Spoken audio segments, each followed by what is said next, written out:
For years, their opinions and demands from their government have been ignored. They could contain their anger no more.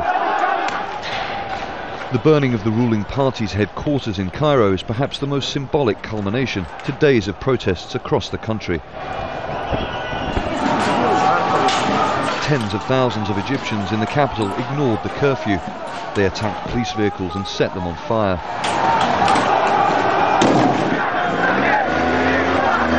With the police unable to control the crowd, the military was called in. Tanks rolled through the streets as thousands chanted for President Mubarak to step down.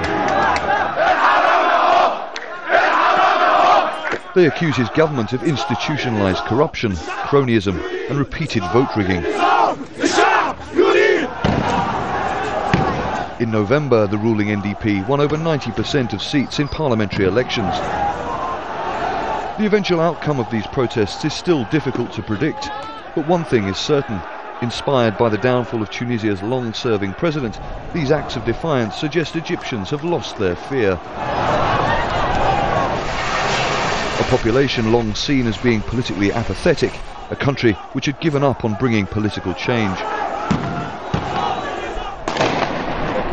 In anticipation of the rallies, the government completely shut down the internet on Friday morning and jammed phone networks.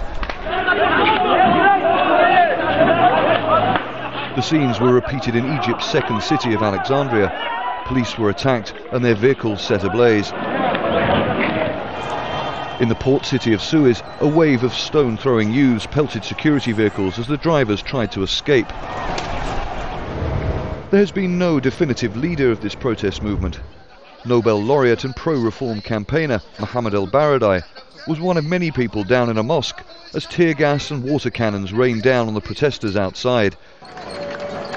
The army traditionally has widespread support among Egyptians, but there is an obvious paradox now that the soldiers have been put in control of security. The country's leader is also its military chief. Mubarak may be dismissing his government, but he's not going anywhere.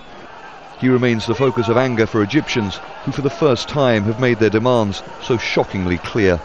Charles Stratford, Al Jazeera.